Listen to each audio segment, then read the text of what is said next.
আসসালামু আলাইকুম। আমি আজকে পুরানো দিনের একটা রেসিপি বানাবো।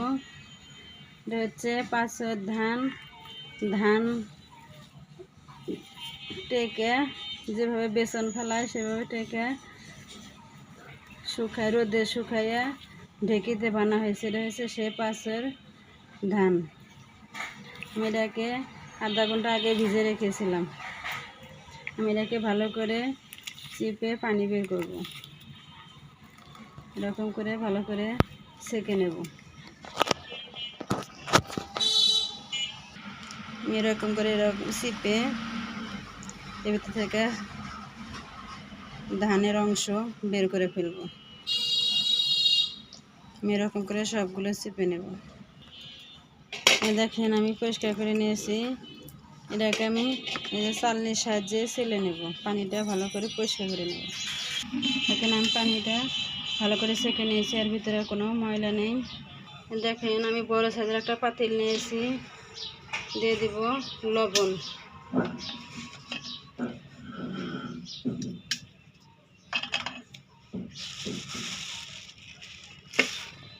এখানে আমি আতপ চালের ভাত রান্না করছি।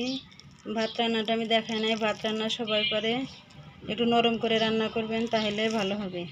এখানে আতপ চালের ভাত, সিদ্ধ চালের ভাত কিন্তু হবে না। ওই ভাতগুলো সে পাতিলে দিয়ে দেব। আমি সব ভাতের ভিতরে দিয়ে দেব। সবগুলো দিয়ে দিয়েছি।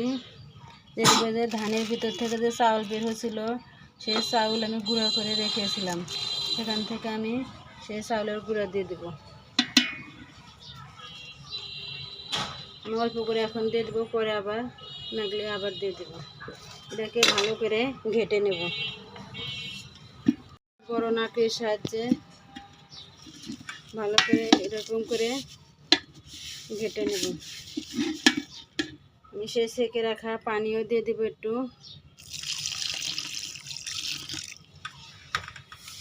দিয়ে ভালো করে এটাকে আমি ঘাটবো। আমি পরবর্তীতে আবার দেখাইতেছি আপনাদের। এই দেখেন কত সুন্দর করে ঘাটতেছে। যত ঘাটবে তত পাঁচশোই ভালো হবে।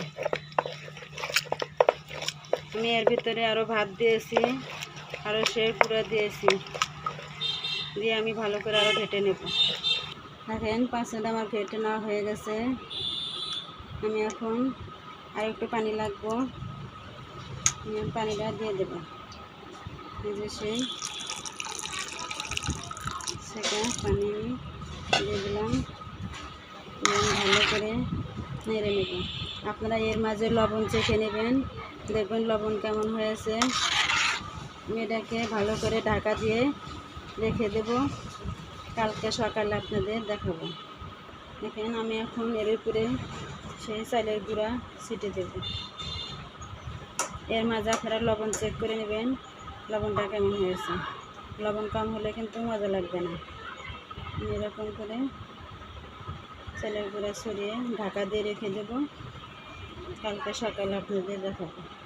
রেডি হয়ে গেছে। আমি পরের দিন ফিরেছি, রেডি হয়ে গেছে আমার সে কাজীপুরের ঐতিহ্যবাহী পাঁচই, মানে পুরাতন দিনের একটা খাবার।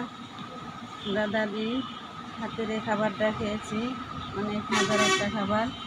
আপনারা চাইলে দুধ দিয়েও খেতে পারেন আর চিনি দিয়েও খেতে পারেন। এই যে সাথে দুধ দিয়ে দিলাম, অনেক একটা মজার খাবার।